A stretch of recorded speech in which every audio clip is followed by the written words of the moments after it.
Hello, continuing with my series on fairies and drawing parallels with the work I've done on the Djinn and a lot of the mythology and superstition around the Djinn. I've looked into a number of books of varying age around fairy lore, and we're really looking at there's a number of fantastic anthologies of work. On the one I'm working with at the moment is Lady Wilde's Ancient Legends of Ireland, which has a great wealth of fairy lore and general folklore. It was first published in 1888, but there's some fantastic themes coming through, and I'm going to prepare a video at a later date that really starts to kind of look at side by side the themes that we get within fairy lore and the themes we get within Djinn lore. And there's some bits in the stories which I'm about to read that I'll come to at the end of this video that I think will be of interest to people when we start looking at the source points of where this actual fairy lore is coming from. So these two stories are similarly structured. There's an encounter with a dark horseman, an exposure to a death or mortality experience / trauma. The encounters with the fairies are always a bit of a double-edged sword. And then there's the fairy palace dancing, and then the beauty of youth. The beauty of youth always seems to be tied with death. I think there's a statement there, there's a subtext around beauty is fleeting. Youth is fleeting, and it's not really sure whether it's telling you to grab it with both hands because it's going to go, or just be wary that it's a veneer. And the exchange, the experience, leaves the human being changed, but with a loss of some kind. They've lost something of themselves. Either they have a sense of loss and mourning for the fairy world and don't quite fit in the human world, but they also gain a great knowledge of herbs or great musical capability. It's never an easy, straightforward exchange. It's always one where there's always a price to be paid. The first story is called The Ride with the Fairies. The fairies take great delight in horsemanship and are splendid riders. Many fine young men are enticed to ride with them. When they dash along with the fairies like the wind, Finvara himself leading on his great black horse with the red nostrils that look like flames of fire. And ever after, the young men are the most fearless riders in the country, so the people know at once that they have hunted with the fairies. And after the hunt, some favourite of the party is taken to a magnificent supper in the fairy palace. And when he has drunk of the bright red wine, and they lull him to sleep with soft music, but never again can he find the fairy palace. And he looks in vain for the handsome horseman on his fine black steed, with all the gay young huntsmen in their green velvet dresses, who rushed over the field with him like the flash of a storm wind. They have passed away forever from his vision, like the dream of the night. Once upon a time, a gentleman, also one of the Curwens of Galway, was riding by the fairy hill, where all the fairies in the west hold their councils and meetings under the rule of Finvara, the king, when a strange horseman mounted on a fiery black steed suddenly appeared. But as the stranger bid him the time of day with distinguished grace, Mr. Curwen returned his greeting courteously, and they rode on together side by side, discoursing pleasantly. For the stranger seemed to know every one and everything, though Mr. Curwen could not remember having seen him before. "Now," said the black horseman, "I know that you are to be at the races tomorrow, so just let me give you a hint. If you wish to be certain of winning, allow me to send you my man to ride your horse.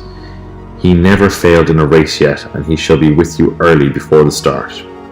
With that, at a turn of the road, the stranger disappeared, for he was no other than Finvara himself, who had friendly liking for the tribe of the Curwens, because all the men were generous who came of the blood, and all the women were handsome. Next morning, as Mr. Curwen was setting out for the race, his groom told him of that a young jockey was waiting to see him. He was the strangest looking little imp, Mr. Curwen thought, he had ever set eyes on, but he felt compelled to give him all the rights and power that was necessary for the race, and the young imp was off in a moment, like a flash of lightning. Mr. Curwen knew no more. He seemed like one in a dream, till the silver cup was handed to him as winner of the race, and congratulations poured down upon him. And everyone eagerly asked where he got the wonderful jockey who seemed to make the horse fly like the spirit of the wind itself. But the jockey by this time had disappeared. However, the stranger on the black horse was there, and he constrained Mr. Curwen to come with him to dinner, and they rode on pleasantly as before till they reached a grand, beautiful house, with a crowd of gorgeous servants waiting on the steps to receive the lord and master and his guest. One of them led Mr. Curwen to his room to dress for dinner, and there he found a costly suit of violet velvet, ready in which the valet arrayed for him. Then he entered the dining hall. It was all lit splendidly, and there were garlands of flowers twining round crystal columns and golden cups set with jewels for the wine and golden dishes. The host seemed an accomplished man of the world, and did the honours with perfect grace. Conversation flowed freely, while soft music was heard at intervals from invisible players, and Mr. Curwen could not resist the charm and beauty of the scene, nor the bright red wine that his host poured out for him into the jewelled cups. Then, when the banquet was over, a great crowd of ladies and gentlemen came in and danced to sweet, low music, and they circled round the guest and tried to draw him into the dance. But when he looked at them, it seemed to him that they were all the dead he had once known, for his own brother was there, that had been drowned in the lake the year before, and a man who had been killed by a fall while hunting, and others whose faces he knew well, and they were all pale as death, but their eyes burnt like coals of fire. And as he looked and wondered, a lovely lady came over to him, wearing a necklace of pearls, and she clasped his wrist with her little hand and tried to draw him into the circle. "Dance with me," she whispered. "Dance with me again. Look at me before you loved me once." And when he looked at her, he knew that she was dead, and the clasp of her hand was like a ring of fire around his wrist, and he drew back in terror, for he saw that she was a beautiful girl he had loved in his youth, and to whom he had given a necklace of pearls, but who died before he could make her his bride. Then his heart sank with fear and dread, and he said to his host, "Take me from this place. I know the dancers, they are dead. Why have you brought them up from their graves?" But the host only laughed and said, "You must take more wine to keep up your courage," and then poured him out a goblet of wine redder than rubies. And when he drank it, all the pageant and the music and the crowd faded away from before his eyes, and he fell into a profound sleep and knew no more till he found himself at home, laid on his bed.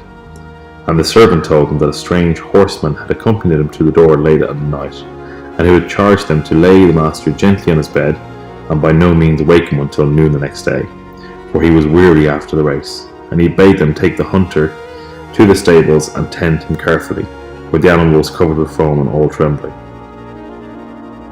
At noon Mr. Curwen awoke and rose up as well as ever, but of all the fairy revels nothing remained to him but a mark round his wrist of the clasp of a woman's hand that seemed burnt into his flesh.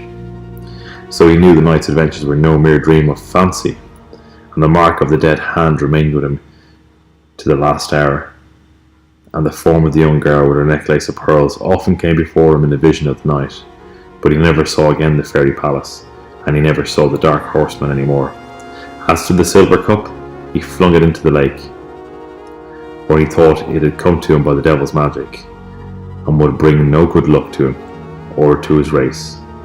So it sank beneath the waves, and the silver cup was seen no more. This next story is called The Dark Horseman. One day a fine handsome young fellow called Jenny Nolan set off to walk to the fair at Slane, whither some cattle of his had been sent off for sale the same morning early, and he was dressed in his best clothes, spruce and neat. Not one in all the country road could equal Jimmy Nolan for height, strength, or good looks. So he went along quite gay and merry in himself, till he came to a lonely bit of the road where ne'er a soul was to be seen. But just then the sky became black dark, as if thunder were in the air, and suddenly he heard the tramp of a horse behind him. On turning round, he saw a very dark, elegant-looking gentleman mounted on a black horse riding swiftly towards him. "Jemmy Nolan," said the dark horseman, "I've been looking for you all along the road." Get up now quickly behind me, and I'll carry you in no time to the great fair of Slane. For indeed I am going there myself, and it will be pleasant to have your company. Thank your honour kindly, said Jemmy, but it's not for the likes of me to ride with your lordship, so I'd rather walk if it's pleasing your honour, but thanks all the same. Truth to tell, Jemmy in his own mind had a fear of the strange gentleman and his black horse, and distrusted them both, for he had not heard the people tell strange stories of how young men had been carried off by the fairies and held prisoners by their enchantments down deep in the heart of the hill under the earth, where never a mortal could see them again or know their faith, and they were only allowed to come up to see their kindred on the nights the dead walked, and then they walked with them as they rose from their graves. So again he began to make his excuses, and meanwhile kept looking around for some path by which he could escape if possible. Come now, said the dark horseman, this is all nonsense, Jemmy Nolan. You really must come with me. And with that he stooped down and touched him lightly on the shoulder with his whip, and in an instant Jemmy found himself seated on the horse and galloping away like the wind with the dark horseman.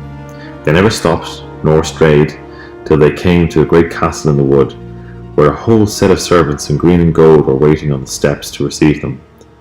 And they were the smallest people Jemmy had ever seen in his life, but he made no remark, for they were very civil and crowded round to know what they could do for him.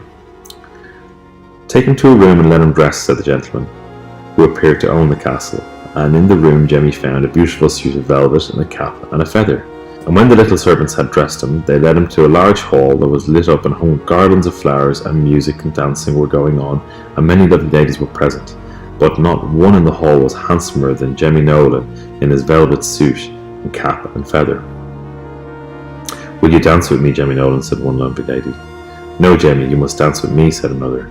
And they all fought for him, so he danced with them all, one after the other, the whole night through, till he was dead tired and longed to lie down and sleep. Take Jemmy Nolan to his room and put him in his bed, said the gentleman to a red-haired man. But first he must tell me a story. I have no story, your honour, said Jemmy, for I am not book-learned, but I am very tired. Let me lie down and sleep. Sleep indeed, said the gentleman. Not if I can help it. Here, Davy, and he called to the red-haired man, take Jemmy Nolan and put him out. He can tell no story. I will have no one here that can't tell me a story. Put him out, he is not worth his supper. So the red-haired man thrust Jemmy out the castle gate, and he was just settling to himself to sleep on a bench outside when 3 men came by bearing a coffin. Oh ho, Jemmy Nolan, they said, you are welcome. We just wanted a 4th man to carry the coffin. And they made him get under it with him, and away they marched over the hedge and ditch, and a field and a bog, through briars and thorns, till they reached the old churchyard in the valley, and then they stopped. Who will dig the grave, said one. Let us draw lots, said another. And the lot fell on Jemmy, so they gave him the spade, and he worked and worked till the grave was dug broad and deep. This is not the right place for a grave at all, said the leader of the party when the grave was finished. I'll have no one buried in this spot, for it's the bones of my father rest here. So they had to take up the coffin again and carry it over the field and bog till they reached another churchyard, where Jemmy was obliged to dig a second grave. And when it was finished, the leader cried out, Who should we place in the coffin? And another voice answered, We need draw no lots. Lay Jemmy Nolan in the coffin. And the men seized a hold of him and tried to cast him to the ground. But Jemmy was strong and powerful and fought them all, but still they would not let go of their hold. And though he dealt them so much blows that they would have killed any other men, and at last he felt faint, for he had no weapon to fight with, and his strength was going. Then he saw the leader carried a hazel switch in his hand, and he knew that a hazel switch brought luck. So he made a sudden spring and seized it, and whirled it 3 times around his head, and struck right and left at his assailants, when a strange and wondrous thing happened. For the 3 men who were ready to kill him fell down at once to the ground and remained there, still as the dead.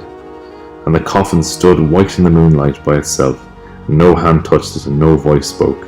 But Jemmy never waited to look or think, for the fear of the men was on him, lest they should rise up again. So he fled away, still holding the hazel twig in his hand, and ran over the field and bog, through the briar and thorn, till he found himself again at the castle gate. Then all the ground servants came out, and the little men, and they said, You are welcome, Jemmy Nolan. Come in, his lordship is waiting for you. And they brought him to a room where the lord was lying on a velvet couch, and he said, Now, young man, tell me a story. For no one in my castle is allowed to eat, drink, or sleep until they have related something wonderful that has happened to them. Then, my lord, said Jemmy, I can tell you of the most wonderful of stories, and very proud I am to be able to amuse your lordship. So he told them the story of the 3 men in the coffin, and the lord was so pleased that he ordered the servants to bring the youth a fine supper, the best of wine, and Jemmy ate like a prince from gold dishes and drank from crystal cups of the wine, and had the best of everything. But after the supper he felt rather queer and dazed like, and fell down on the ground asleep like one dead. After that he knew nothing till he awoke the next morning, and found himself lying under a haystack in his own field, and all his beautiful clothes were gone. The velvet suit and cap and feather that he looked so handsome in at the dance, when all the fine ladies fell in love with him. Nothing was left to him of all the night's adventures save the hazel twig, which he still held firmly in his hand. And a very sad and downhearted man was Jemmy Nolan that day, especially when the herd came to tell him that none of the cattle were sold at the fair, for the men were waiting for the master and wondering why he did not come to look after his money, and while all the other farmers were selling their stock at the finest prices. And Jemmy Nolan had never yet made out why the fairies played him such a malicious and ill turn as to prevent him selling his cattle. But if ever again he meets a dark stranger on this black horse, he is determined to try the strength of his shillelagh on his head, were he ever such a grand man among the fairies. For at least he might have left him the velvet suit, and it was a shabby thing to take it away just when he couldn't help himself, and have fallen down from fair weakness and exhaustion after all the dancing and the wine he drank at supper, when the lovely ladies poured it out for him in their little hands covered in jewels. It was a truly bad and shabby trick, as Jemmy said to himself that May morning when he stood up under the hayrick, and just shows us never to trust the fairies, for with all their sweet words and pleasant ways and bright wine, they are full of malice and envy and deceit, and always ready to ruin a poor fellow and then laugh at him just for fun, and for the spite and jealousy they have against the human race. Okay, so those two stories they're almost identical, really. The same common themes, the same tropes within. The bit that's really interesting at the end there of the second story, where it says never trust the fairies because of the spite and jealousy they hold towards the human race.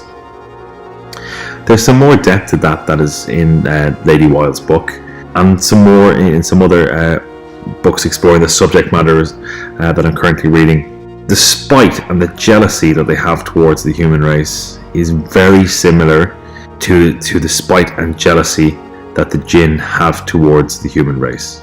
The root is almost identical. It's just one through an Islamic prism and the other through the Christian prism. Within the fairy tales, they're saying the origin of the fairies from Lady Wilde's book is they are fallen angels who, because of their pride, were cast down to earth and they faded away. They were also seen as a race that predated the human race. Very similar to the accounts of the Djinn, who also predated the human race, but there is I would say a murky story around Iblis, around his nature. I know I've had this debate with people on my channel before as to whether he was a Djinn or an angel. There seems to be some ambiguity there. Iblis was the first of the fallen angels, and in Irish mythology they're saying this is also the root of the fairies, that they are fallen angels. So it's interesting that there's some really core commonalities in the origin myths here.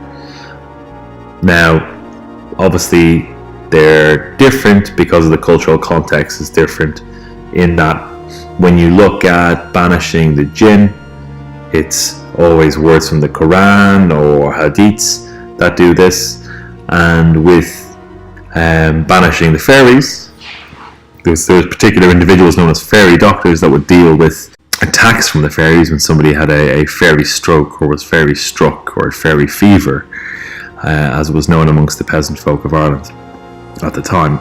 They would recite words from the Bible and God's blessings and invoke the name of Christ and the Virgin Mary to essentially have the same effect. So it's one's, look, they're both Abrahamic, so there's an interesting point of view that they're looking through their own specific prisms of the faith of the populace, but they're also allegorical tales of the previous religion fading away.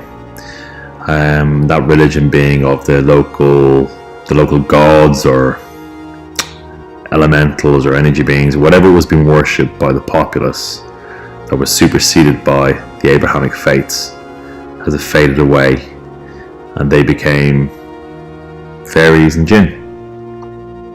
That's one way of looking at it. Anyway, that's enough from me. I hope you enjoyed that. There's more coming. I'm going to have a detailed lecture on the fairies, where I really kind of do a like for like on all the different common themes that are coming up in my reading. So that's one to look out for. This should be up just before Christmas. So with that in mind, happy Christmas. Talk soon.